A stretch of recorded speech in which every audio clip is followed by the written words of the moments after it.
Ithaca area wastewater treatment plant. This is carried in water. They didn't know that before. They thought everybody got sick because of bad air or something. But you can actually get sick from drinking water that's contaminated with a pathogen. That's like a virus or a bacteria. So we're here to prevent the spread of human pathogens. That is why we're here. And that's why wastewater plants exist all the way around the world. And a lot of the ways wastewater is treated is the same all the way around the world. Little details might be different, but we use two basic principles to clean water. And they're both things that happen in nature. So we're just kind of copying nature, maybe just doing it in a more concentrated way.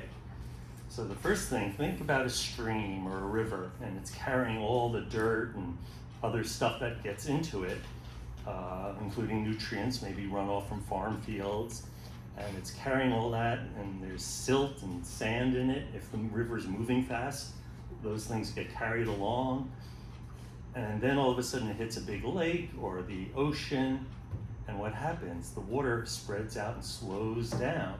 So anything denser than water, heavier than water, will sink to the bottom and form what we call a delta. And anything lighter we can float up to the surface. So we have what's basically a big settling tank where we pump the water in and it's moving fast, but then we slow it down and let things settle and things float. And we can remove them, and what's left is fairly clear looking water. It's still full of nutrients, could still have lots of pathogens, but that was a really easy way to get started and remove a bunch of stuff. Turns out if you remove the organic material, you'll remove the pathogens. So that's kind of how we judge how we're doing that, and do certain bacteriological tests to tell us whether we're removing pathogens or not, because they may or may not be there. They're only there if somebody's sick with something in your town. Then the effluent from that is still full of nutrients, so we put it into a tank like a fish tank. We're bubbling air into it because the bacteria that live in there and eat the food, the organic matter, need oxygen to live. They're like us, we need oxygen to live. So if we didn't pump air in, they'd use it all up. Like if you were in a sealed room with no fresh air coming in, you'd not do very well after a while. You'd use all the air up. So we have to constantly feed them air. It's the oxygen in the air they need.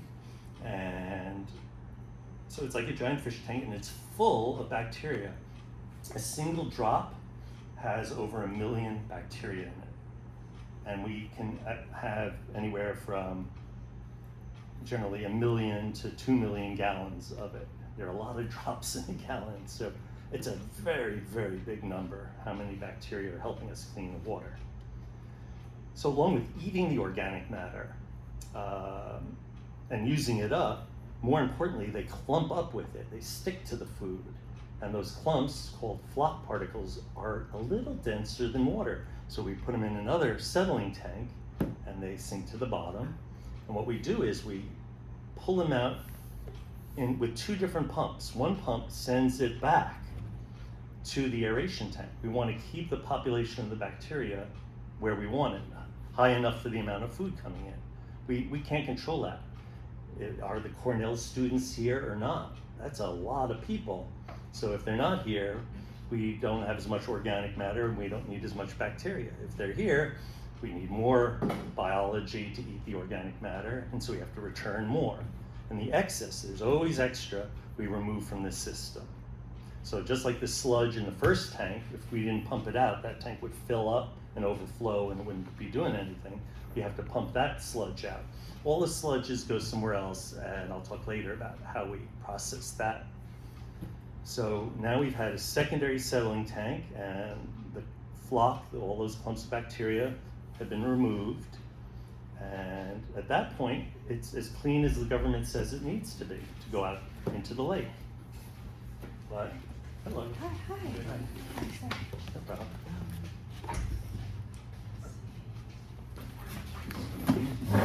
I'll I'll stand. Oh, well, I can stand it. There are more chairs out here if you Oh, want to there are? grab a chair. Okay, great. Yeah. I guess I'll sit then. Yeah, why not?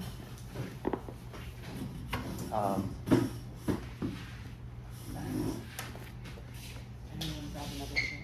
We anticipated the TMDL, it's called, the amount of nutrients the government allows in the south end of the lake to change. And we expected the amount of phosphorus we were allowed to discharge to drop substantially. Almost everything we discharge is measured on a concentration basis, milligrams per liter. So as long as we're under 30 milligrams per liter for BOD or TSS, we're meeting the government requirements for cleaning. Phosphorus is total pounds. It's an absolute amount.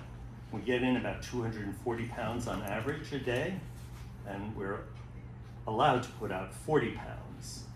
And we were putting out closer to 20. But then we thought they might change it to 20 pounds, in which case we'd sometimes be making it, sometimes not. So we got money, we were able to get money and build a third level of treatment, tertiary treatment, which not all wastewater plants have, generally only bigger ones. And that's a more complicated one. It involves chemicals and chemical reactions to help clump up the remaining material so it'll settle. But it removes about 80% of the remaining phosphorus and maybe 50% of the remaining BOD, TSS, so biochemical oxygen demand, if you're not familiar with the term, or total suspended solids. These are things that we're regulated on. So when it's working, we're cleaning the water to like 95 to 98% removal, and the government says 85% is all you need. So we're doing much, much better than the government says we need to. However, ActiFlow, there's only a single system. All the other tanks, we try to have at least two, so if one breaks, we can still operate, because we can't just stop working, because people are not going to stop flushing their toilets if we ask them to. People have to use water. So there's a lot of water coming in here every day, and we can't stop functioning. So we try to have at least two of everything backups. I was talking to somebody today about, hey, we just got the parts in for the sand pump. We have 3 of them, 2 of them are broken, 1 is working. If that one breaks, then the whole ActiFlow system won't work. So maybe you should prioritize starting to figure out how to install those parts. He's like, well, yeah, but I don't want to step on somebody's toes. I'm like, they're out sick. If they're mad, they can come to me. I'm asking you to do it because it's important. He's like, well, I'm also working on this other important thing that's kind of broken. I'm like, well, you're right, that's important too. So it's kind of a juggling thing to figure out where to put our limited energy, because we don't have very many staff. Especially this week, we have somebody off at school, because we pay for people to go to school to learn more about this job. Do you have a question? I know we must have missed something, so you're just talking about like everything, all of the sewage that comes from the city here, is that true? Well, And then you are cleaning it and releasing it to the lake? Correct. And how do you get rid of the chemicals that you put in it to clean it, or are there not many chemicals involved? Like how do you ensure that that isn't going into the lake? The only chemical we need to worry about removing is a final disinfectant that we add to kill off residual bacteria to ensure that we're doing our primary job, which is, somebody, why are we here? What do we have to remove from the water? Pathogens, disease-causing organisms. So we add bleach to ensure we're doing that, and it's really strong bleach, like 3 times the strength of what you buy in the supermarket, and then we remove the extra after it's had a chance to kill the bacteria. And how do you remove it? Sulfur dioxide gas reacts with the chlorine compounds and basically turns it into salt. Oh wow. Yeah. Cool. Doesn't chlorine evaporate out of water if you let it sit long enough? Yeah, no, that's true too. But you don't have that kind of time to let No. that happen? Yeah, We do that not. makes sense. And I missed it, we just missed it for a few minutes, but like with all the solid stuff, that just sort of dissolves, or what No, happens? we use 2 things that nature does. gravity settling in the first tank, and then biological treatment in the second tank. And both allow the solids to settle, and we can suck them out and remove them. And you just drive those away somewhere? Where do they go? We treat them further with anaerobic bacteria in two giant anaerobic digesters, which make, as a byproduct of living, we breathe oxygen, we breathe out carbon dioxide and water vapor. Anaerobes don't They don't use oxygen, function that right? way. Oxygen would kill them, but they breathe out biogas, which is about 65 to 70% methane. So we can purify that and burn it for energy. So we are a renewable energy factory. Oh, cool, and who's burning it? We are right here, Oh, wow. and we generate about half of our own power needs. So that's Oh, another to way run this for plant. running this whole plant. And why does it sometimes smell very bad here? Like some days we'll be biking to farmer's market and it's super stinky, and some days it's not. What's that? There are two things that might contribute to it. One is if we're not doing a good job and the plant is not running properly, but we generally do a good job Yeah, of the plant. it's only occasional, I just wondered what it was. We get in truck wastes. Oh, So we built a new truck waste building. The original one was just a pad on the ground. For like septage, people who live outside of the oh yeah. sewer district have septic tanks and they have to pump them out every 5 to 10 years. And that stinky, very stinky stuff comes here and we can treat it. Goes right into the anaerobic digester because it likes concentrated waste to make biogas. But we get in other truck waste, like liquefied animal remains from the vet school, about 400,000 pounds a year. Ooh. And that has its own very distinct odor. How often does that happen? Like 3 times a week, maybe. Depends on. The first thing I did here when I started out as a laboratory technician was Cornell approached us and said, we have this, we're going to be upgrading our incinerator to a hydrolysate unit to liquefy rather than to burn, because that will deal with the mad cow disease and other prion diseases Yeah. properly. Will you take it? It's very rich in organic matter. So I got a little container and had a motor in it to spin it, and it was like a mini digester.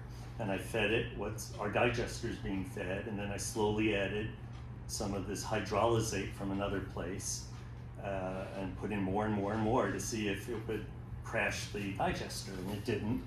So we said, sure, we'll take it, and yeah, it's candy for the microbes there. They make a lot of biogas with it. And then you use it, you're using all the biogas, Yeah. or is there enough to share? But No. you're running a lot of your power needs. A brand new plant designed with energy efficiency in mind, that's like good insulation and low power lights and all of that, they can make 100% or more of their own power. Our plant's too old to achieve that. And then what do you do with the excess? Well, you could purify it enough to compress it. It would be the same as like, you could run a bus on it, for instance. It's the same as natural gas. We clean out the water vapor and some silica containing gases because they would ruin our equipment. When you burn it, it would turn to glass and clog up the machines. If we wanted to sell it as natural gas, we'd have to remove the carbon dioxide, which is about 30% of the gas. And you can do it, but it costs money and we don't have extra to do it with. So. You said something about how one of the methods that you use is typically only used by larger wastewater treatment plants. Tertiary treatment, Tertiary like a third level. Primary treatment is gravity settling. Secondary treatment is aerobic biological treatment. And then if you do something else, there are a lot of different ways to do it. There are a lot of ways to do aerobic treatment. We have a big rectangular tank and we have diffusers just like in a fish tank that bubble up. There are plants that sprinkle the wastewater over, it used to be rock, now it's plastic media, so a film of bacteria grows on it, and then the water gives it nutrients, and then it has air for a while, and then it gets washed in nutrients, and eventually the bacteria build up and to such a thick layer they slough off, and you can collect it and remove it. If you're at a rest stop and you see these half cylinders, those have big plastic discs dipping into the wastewater and out into the air, into the wastewater, out into the air. Another way to do it. So other plants have like a racetrack, and they have paddles splashing the water into the air to give it oxygen. So it all comes down to the same thing. You want aerobic bacteria, you want gravity settling. So what are you left with at the end that you have to deal with? Dead bacteria primarily. Okay, and what do you do with that? Goes to a landfill. Interesting. If you were in eastern Canada, over 50% of the biosolids get land applied. It's state-based, regionally based. What does land applied? You just spread it On land? farm fields, like for growing hay. Oh. Or, From the human Yeah. waste? I actually did a presentation of the history of recycling human nutrients from ancient China to the present, and it can be done totally safely, except we now have these forever chemicals that show up, and so it's much more controversial. But if we're not land applying it, then what are we doing with it? And what we really need to do is make sure that 3M and DuPont stop making this stuff. This is like BPAs or PFEOs? PFAS. PFAS, yeah, okay. And what about They have fluorine compounds. antidepressants and that kind of stuff? Is that The behavior of some aquatic species is notably changed when there are trace amounts of hormones or hormone mimicking chemicals. Like even like amphibians will change sex sometimes. Yeah. Is that what you mean, or what else? Yeah, some species will become less fearful of predators and just kind of go out, and then they're easy prey. Wow. I started a program in Tompkins County to make it easier for people to have an alternative to flushing, which is a collection event. So we ran twice a year collection events that we pulled in like 1,900 pounds on our first one in 6 hours. What It was did you do amazing. with it? It goes to a hazardous waste incinerator. Okay. I noticed Northside Pharmacy has a pharmaceutical. It is now a New York state law, which I helped write, I'm proud to say, to make chain pharmacies, which means 10 or more in New York State owned by the same company, they have to put in free take-back. And the billing goes back to the manufacturers, not to the public.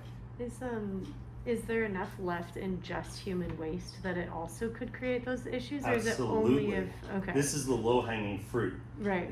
Probably more of the drugs get sweated or peed or pooped out, and Sure. there's really nothing I can do about that. Yeah. Most wastewater plants are not designed to remove those trace chemicals. We'll certainly remove a certain percent of various ones, lower or higher, depending on what it is, but we're not a foolproof way, and source separation is the key. Some of that water that's going back to the lake probably is contaminated. Absolutely. With some of that, and there's nothing we can do about it currently. Not economically. Because we got a water filter on we live right downtown that does filter out pharmaceuticals, herbicides, and pesticides, but it's probably very expensive, prohibitively expensive on a large scale. Yeah. It's probably activated carbon primarily. Yeah, it's a lot of things, but a lot of it's like activity. 5 different tanks. Yeah. But not reverse osmosis, which supposedly takes everything out. That is the gold standard, yeah. Because that has a very tiny membrane that is the pore size is so small that water molecules can go through, but bigger molecules can't. But then you have to back flush it, and then that's really concentrated with the pollutants. And where's that going to go? It goes down the drain to here. Right. Mm. Dumps out. So most of these things, yeah, they stay around. And especially things like metals. There's no way to biodegrade a metal.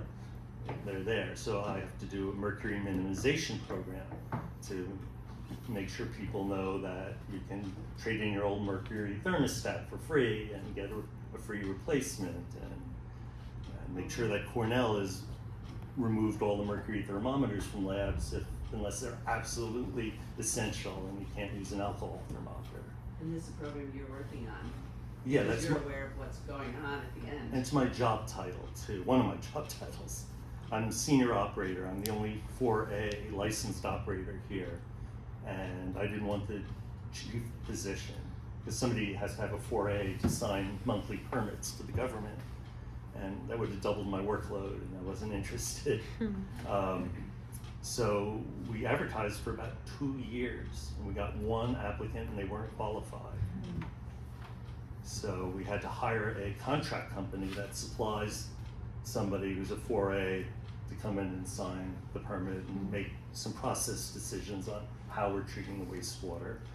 And I was very nervous about it, because in school I learned if a municipality owns their plant, they take care of it. They thinking long term. We've got to do the maintenance, or we'll be really messed up if all of a sudden when everything starts breaking.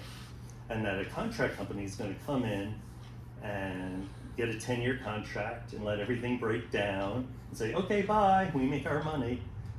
But that got stood on its head. This company, Camden Group, they run over 40 plants in multiple states, including at a nuclear power plant. They really care about maintenance and trying to create a team atmosphere and get people to work together. And it's an uphill battle in some cases, because they're also holding people accountable for the work they're supposed to do, and that's kind of a change. So yeah, I'm really thrilled with them.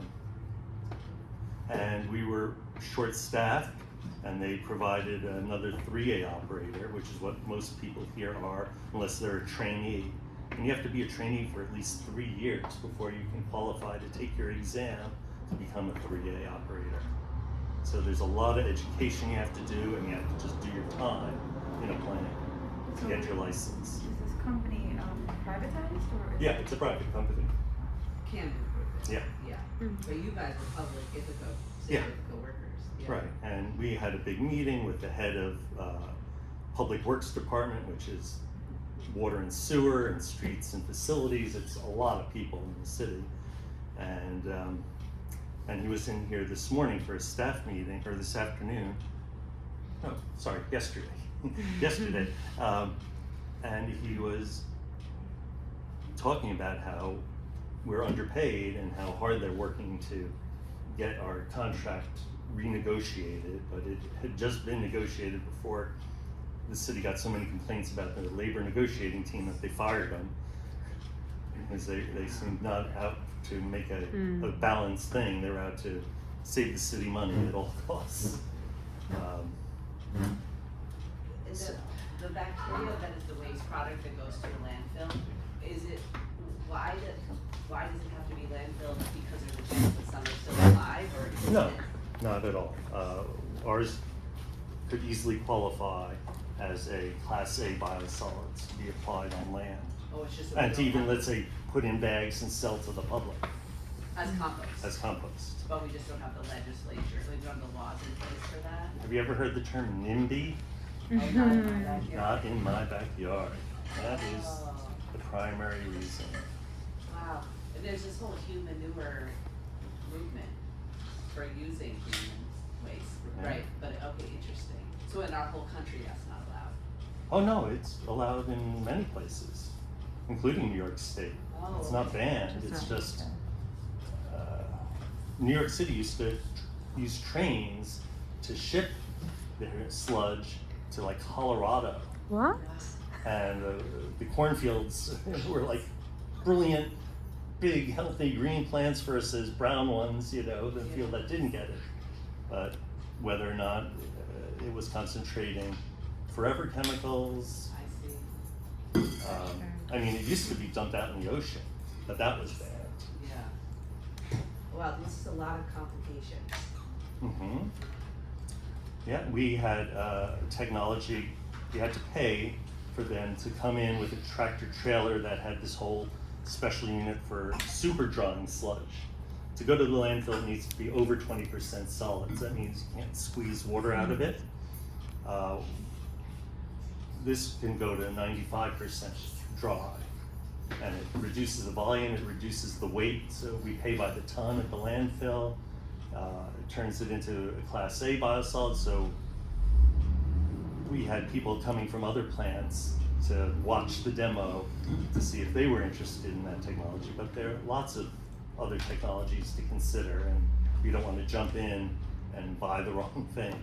Like somebody jumped in, we had a belt press for squeezing the water out of the secondary sludge out of the digesters to put in a truck to go to the landfill, and it worked pretty well. I just spent a couple hours getting it working again. It's an old machine and things do break, but it's running well. But then somebody bought a new technology for drying it at $1.3 million, and it doesn't live up to any of its advertising. It's supposed to take less energy, make a drier sludge, use less chemical. There's a polymer chemical added to help plump up the sludge and free up the water. It does none of those things. And now the electronics panel is overheating, so it's like shutting it off after half an hour of using it.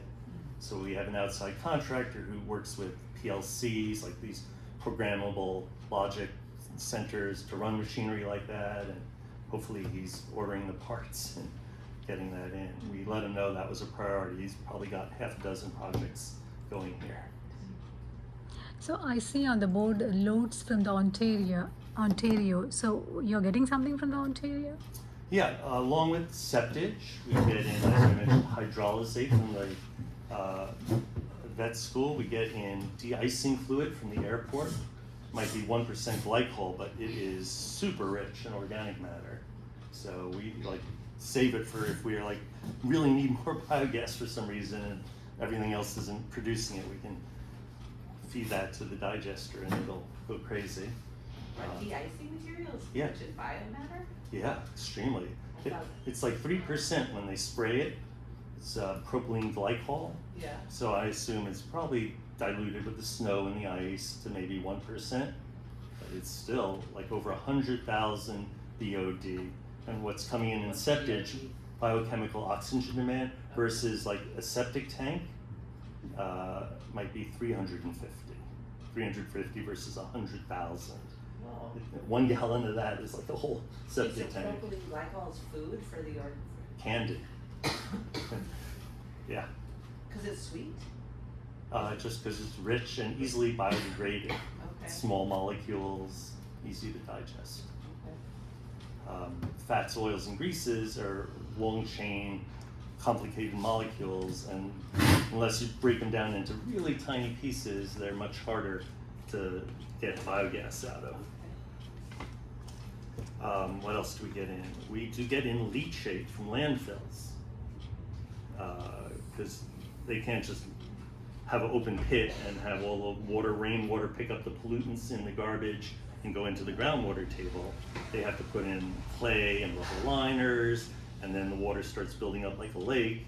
If they don't pump it out, it's gonna float the garbage up. So they pump it out. Sometimes they pre-treat it, and then they truck it here.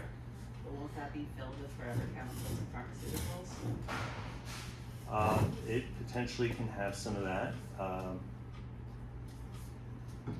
The Ontario leachate, we only started accepting it recently, and I think it might actually be disrupting our process to some degree, both the digester and if we feed it into the regular plant, because it's very high in BOD and COD, carbonaceous oxygen demand. So I thought, hey, why don't we can make biogas out of it, and all the numbers look good. I mean, I have them test for all sorts of, pesticides and volatile organics and semi-volatile. It's a huge list. But then it goes into that water will go into the lake ultimately. Yeah. So it'll be maybe those chemicals from other communities going into our water. Well, I'm testing for all. Okay, and it's low enough to meet your standards. Yeah, it's Yeah. it's extremely low on them, but there's something about it. That's not right. I think it might be the particle size. So I'm urging the chief of the plant, even though I'm like running the place now because they're both out sick, to maybe let's experiment and cut back on that particular leachate and see if things pick up and run better. And if so, I'll say, hey, you can pre-treat it before you bring it here or not bring it here. I can regulate industry. I can go to Cornell, which has 3,300 laboratories, and say, and they meet by a number of criteria the title of significant industrial user.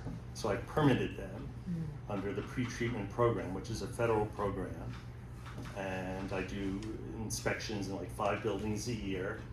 And basically, I'm making sure that their inspectors look for the sort of things I do, because their inspectors are looking at everything, airflow, and you name it. Whether personal protective gear is there. All I care about is what's nasty that might go down a drain that's not properly protected. So I do that. There's a metal finisher. They vaporize precious metals and apply like single atom or multi-atom coatings. So like a visor for a motorcycle has just a really thin coating of reflective metal, one that won't oxidize and to make it happen. But they're more specialized. They tend to apply like the shiny part of the mirror onto a telescope mirror that's going to go in a satellite out in outer space. And that's in town? That's in town. Oh, wow. But they're dealing with metals and acids to help recover the precious metals from the waste stream before they dump it out, because that's a lot of money would go down the drain. And how are you aware of all of these? Like, how do you know who to look out for? How did you know about those guys? I'm required to do research every year and see if there are new facilities or not. And are we unique in terms of accepting leachate from Not Ontario? at all. So all, like, Not all. Cortland's water treatment plant is doing this, and Dryden's, and. It's up to the chief operator. Like, Okay. we were accepting in-county grease. Like restaurants put out a lot of grease, have to have a interceptor to capture that grease before it goes down the drain, because it'll clog the sewer lines and cause a backup, and then you've got raw sewage coming out of the manhole. Very bad idea. So, so they have to have these tanks in, and then they have to have a hauler pump it out, and they bring it here and pay us to treat it. But we make money on that. So a chief ago, he said, well, let's start accepting out-of-county grease. And we were just inundated with haulers, and we couldn't handle it. And we had to say, actually, sorry, no, we're not taking your out-of-county grease anymore. So there are different plants do different things. Can I ask a question? Of course. What's All questions are good. Have you ever had like a big emergency where you couldn't process the water? Once in the history of this plant was before I came here, which was 20 years ago. And that was because the lake level was really high, and the amount of water coming into the plant was really high. And the height differential is called head, the pressure head, wasn't enough to push the water out of our plant to get it into the lake quickly enough, so the tanks were getting ready to overflow. So before that happened, we opened a discharge into a creek. Of course, that's in the middle of a huge rainstorm, and it's hugely diluted. But yeah, it's something you have to notify the public about, and the mayor, and fill out forms, and potentially pay a fine. But there's no other option. But you have no other option. And there are cities that have combined storm sewer and sanitary sewers. Storm sewers are what drains water off the streets. Yeah. And if you mix them together, anytime it rains, it's going to vastly increase the volume of water. And if your plant can't handle it, you're going to be doing the discharge of partially or not at all treated, and then you pay your fines. But imagine ripping up every street in New York City, one by one, to put in a whole new set of pipes and connect them. But we don't have that, they're separate. They're separate here. That's nice. Yet, because of things like leaky manhole covers, our flow can go from, we treat an average of 6.5 million gallons a day. That's like in the high 80s in gallons per person per day Wow. used here. Yeah. A little under the national average. Oh, really? Yeah. That sounds like a lot. It is. A single flush, if you have an old toilet, it'll be 5 or 6 gallons. Newer toilets are like 2.6. Think about a big jug of milk. Yeah. That's 1 gallon. And you use 90 of them of water in a day. That's a lot. We should be mindful. Showers and, you know, leave the water running while you're brushing your teeth and that sort of thing. It all adds up. Whoa. Yeah. Where is the outlet? Like, where is this water actually going into the lake or the inlet? Okay, if you're in Stewart Park, Yeah. there's the white and red lighthouses Yeah. on that jetty. Yeah. Between the park and that jetty is a pipe on the bottom that's weighted down that goes out quite a ways. But it's still on the flat, like 15 feet down. It's before Yeah. it drops. And then every 10 feet, there's a 6-inch riser that comes, one turns right, the next turns left, right, left, over 270 Oh, feet. so it's just many different outlets. Right.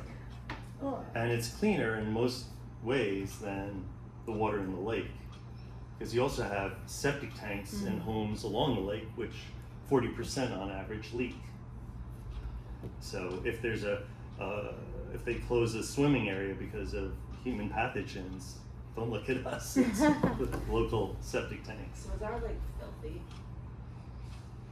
No, no. well, we actually, one of our sites that we collected water from at our water quality cruise is right by the outflow where where the sewage treatment plant. Oh, great! I'm glad to hear that. So, and you can look at that on CSI's database of kind of what that looks And like. it was cleaner there than other places. I would have to look at the Oh, data, but okay. I believe Ed. Yeah, interesting. Yeah, I can show you maps of, you know, phosphorus concentration.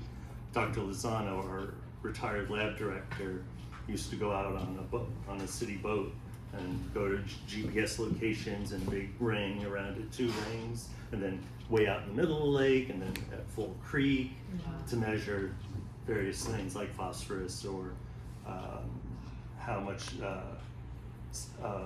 stuff is in the water, like how deep can you see, and yeah, he collected a lot of data that way. But our new lab manager wants to do that, but she has to finish settling in, get everything working here.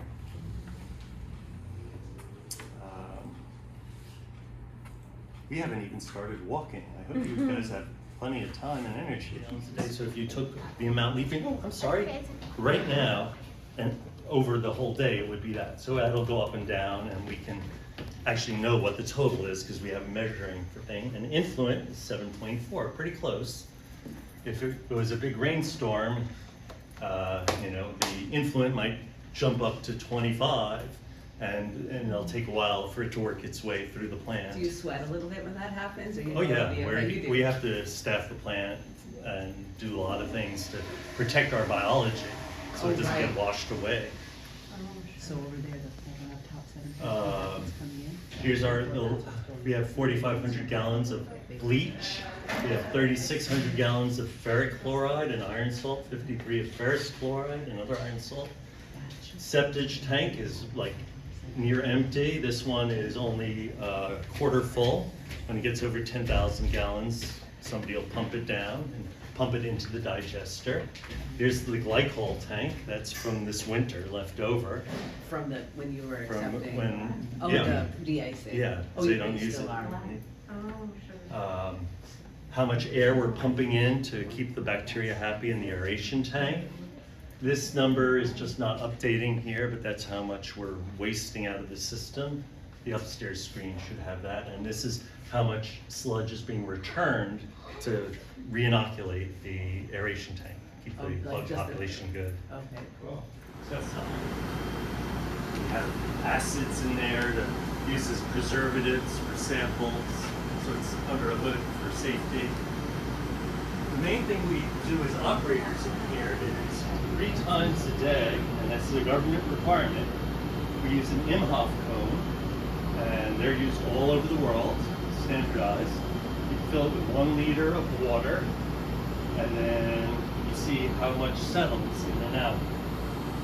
So So if it were 10, that would be 1%. If it's 1, it's a tenth of a percent, and we're usually below 100%. You're dipping Right. this in the tank, from the tank. Yeah, we're getting a sample of what's coming in and what's going out. So the out is almost always close to 0, and the in will be anywhere from 5 to 25, unless there's a storm washing lots of stuff in, and then go up to 50 or more. We need very clean water to run experiments, so we get the city water coming in, and it goes through one filter, an ion exchange, and then another half dozen or so filters up there. So it comes out very pure and bacteria free. So we can run experiments. And how linked are you guys with the water with the plant that's like cleaning our water for drinking? I mean, you're totally separate, or you Pretty much separate, yeah. and they definitely don't. They have quality profiles, right? Or they do they do a pretty good job? When I looked at it, Roxy Johnston runs it. She's really very skilled. She's the watershed manager as well for the county. And,